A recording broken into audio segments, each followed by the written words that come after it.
Hey, what's going on, guys? My name is Logan with West Desert Shooter, and today's video is all about my 300 Blackout pistol build that I recently completed. One of the reasons that I just completed a 300 Blackout pistol is because I just got a silencer. I was a firm believer that 300 Blackout really deserved having a can to appreciate the potential of the cartridge and its benefits as a subsonic capable cartridge. That's where I think it really shined. So before me owning a suppressor, didn't really care to own one. The day I got the suppressor, I became very interested in having one because I knew that it was such an awesome cartridge for being shot subsonic. Now, what is the 300 Blackout? The 300 Blackout is this little guy.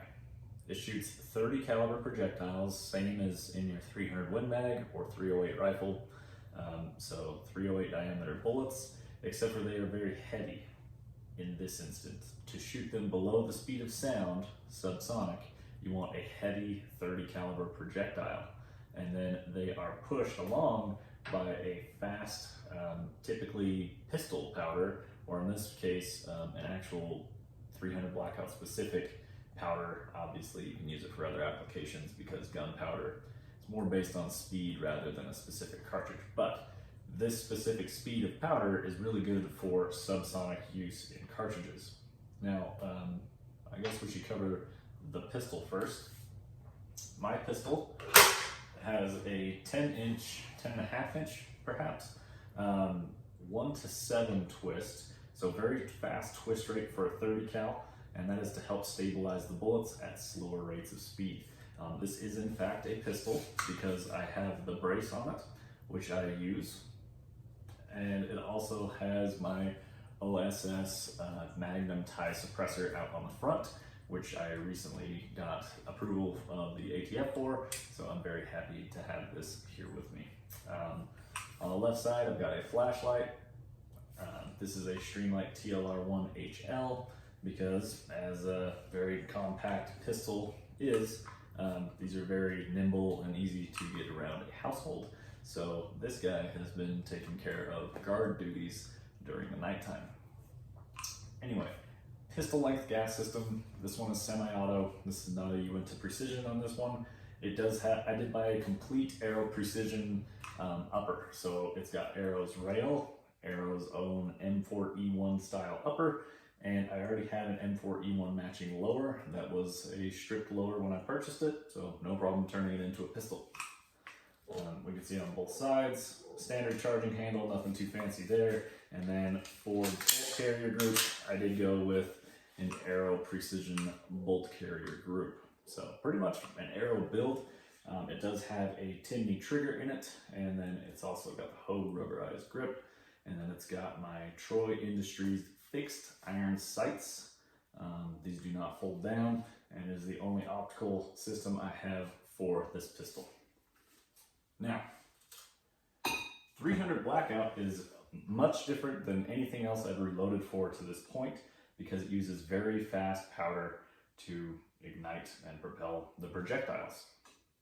On a quick note, when I purchased the pistol, I did purchase some 300 Blackout factory ammunition, which is the Remington UMC. This was a 220 grain open tip, flat base, subsonic ammunition right from Remington. I just picked it up because I was in the shop, figured, hey, I've got the new platform, might as well get factory ammo to function check it with factory stuff since I'm not that familiar with reloading for Blackout. This is what that stuff looks like. No ballistic tip, nothing too fancy up front. So hollow point up here. I did buy 100 rounds of the Hornady 220 grain ELD-X to reload in the Blackout, and I've been using once fired Remington 300 Blackout brass. So I have not converted any yet, but I will be looking into that in the future because I have buckets of 223, and I could really use a couple hundred pieces of Blackout at the moment, since this thing is just so much fun to get out and pull the trigger on. Having said that, I did not experience any single issue with the factory Remington ammunition. So just going out and shooting it, having a good time, pulling the trigger, this performed as expected. Factory ammunition, no problems, as happy as I could be. For a brand new platform, I have not experienced a single malfunction on this thing yet, which kind of surprised me. Just the pistol length gas system and the pistol length buffer on there had me a little worried, just because that's not quite how this platform was designed to operate, but it's working, so can't complain. Now, I have seen a picture online of a 300 Blackout pistol upper that specifically said to run a can on it because the gas system was set for running a can. Now, I was concerned with my OSS because it eliminates back pressure and really stops blowback, that perhaps it wouldn't be as functional without a can on it. Perhaps the upper wouldn't function as well by not having that back pressure there. You can account for it with your gas setup with a traditional baffle can. The OSS is not going to give it that extra gas. So I was a little concerned that perhaps it wouldn't work as well, but it has not been an issue yet. This upper just must be plenty happy on gas because it seems to just continue working. Now, my first reloads I shot with this, I reloaded 3 different charges of CFE black underneath the 220 grain ELDX. I loaded them to magazine length so I could shoot them from the magazine. There you go, pretty simple to figure out. 2.260 overall length. And then these bullets are actually quite large, especially compared to 300 Blackout brass itself. So if we look at the projectile, a 220 grain 30 cal is nothing to be sneezed at. And if you hold it up next to the piece of brass, the 220 grain is significantly longer than the brass itself on that Blackout, and which is good because the more bullet you've stuffed down into this case, the less volume there is for that powder to have to fill up. Because on subsonic rounds, you only got a little bit of powder in there, and if you have too much volume, it can actually ignite and explode instead of just nice controlled explosion propelling the projectile down the bore. I loaded up 10 grains, 11 grains, and 12 grains. The max charge listed on Hodgdon's website was 12.1, I believe. Check that for yourself with the 220 grain. So I backed that down 2 whole grains. I'm curious how low I could have shot it. So I figured with the fast pistol powder like this, smaller increments in powder charge are going to make a bigger difference versus something I'm used to like a Magnum, whereas my 7 SAUM, I could drop off 1.5 grains. If I dropped off maybe 0.5 grain on this, I might see a bigger difference here than on a Magnum size cartridge, at least in my own theory, because I'm inexperienced with the fast powders like this. Anyway, so I actually started reverse of how I normally do. I usually start from a low charge and work my way up. I started on my high charge and worked my way down to confirm that these were actually stable in flight.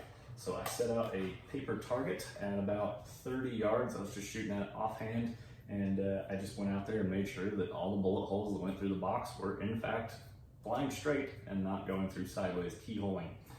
Because the last thing you want to do after waiting months and months for your suppressor is to launch a bullet out of it that's not stable and then have it smash into the suppressor on the way out at 1,000 feet a second.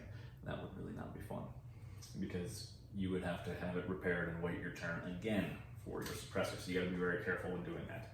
So I actually removed my suppressor because I have OSS HXQD. I have the QD mount on there, super simple to remove. It's actually reverse threaded, so as I'm loosening the can, it's tightening the brake on, which is an awesome idea. They also put the taper before the threads so that the threads stay clean. So way to go, OSS. You guys know what you're doing there with your suppressors. So this is the form that I shot my pistol in, downrange checking the function. This little comp right here puts out a hell of a blast for such a little guy right here. So this thing was shooting fireballs out there. Shot and did my function test. I did 2 rounds each on 10, 11, and 12, but again, I shot them 12, 11, 10, and each one of them, I loaded a single shot in with an empty mag to see if there was enough gas to lock the bolt back, telling me that there's enough gas in there to fully function the semi-automatic portion of the firearm. All of them 100% flawless. All of them flew straight. It was all good. So I had actually loaded up 10 of each charge, And then I loaded up 5 rounds in each one and fired them downrange.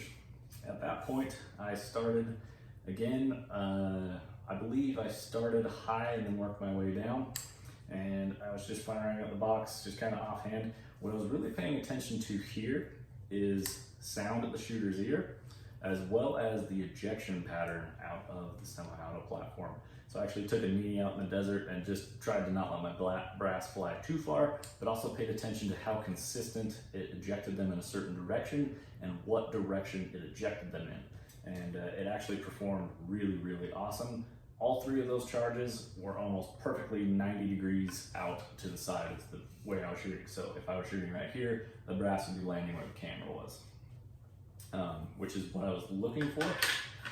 Now, you guys can jump in the comments here. I think that's where I want my ejection pattern to be. I know that over-gassing will make them move forward or back. I can't quite remember, so why don't you guys drop a comment down below where my ejection pattern should be. But I think I'm in the green there where it's ejecting 90 degrees out in a very consistent pattern.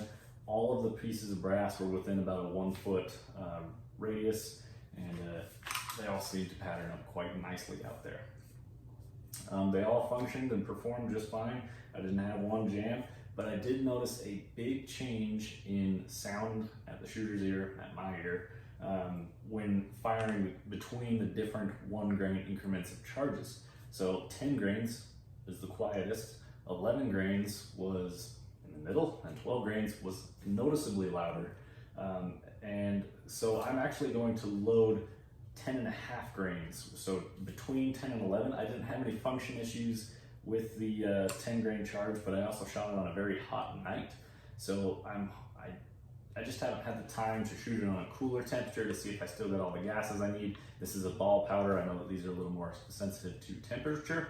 So I actually did load up 10.5 grains, which should function just fine because 11 and 10 function just fine. And that's what I'm running at this point. So I've got my 220 grain ELDX. I've only got CFE black to play with right now. I'm sure in the future I'll have more powders to play with as well as more projectiles, but that's what was on the shelf currently because we're going through the largest gun sales in history, which also includes people buying up a ton of reloading components, which is great if you reload, that's awesome, good for you, but it makes it a little tough to go out and find stuff for your new fun cartridges like 300 Blackout. The components for 300 Blackout are basically gone at this point. I can't find brass online, and it's been very difficult to source it locally as well, including loaded ammunition or even just magazines, which almost nowhere local to where I am carries 300 Blackout magazines, almost always 5.56. So if there was a place, they're gone, and even online they're hard to source. So lots of new gun owners out there, which I am all for. I really like having more guns out in the people's hands because we are allowed to own them and we should be allowed to own them. Anyway, been having a blast with this little thing. You guys should see this in a video soon. I'll throw in a couple clips blasting away, but I've been shooting it in the dark because it's 105 degrees during the day and I don't care to do low development in 105 degrees, but when it's dark I can't quite see to record, so that's what you guys get. Until next time, guys, I greatly appreciate you watching. I hope you enjoyed the breakdown of the 300 Blackout. Be sure to check the links in the description to whatever I've linked to below, and we will see you guys in the next one. It will be a little bit louder than the 22 though. Mm-hmm.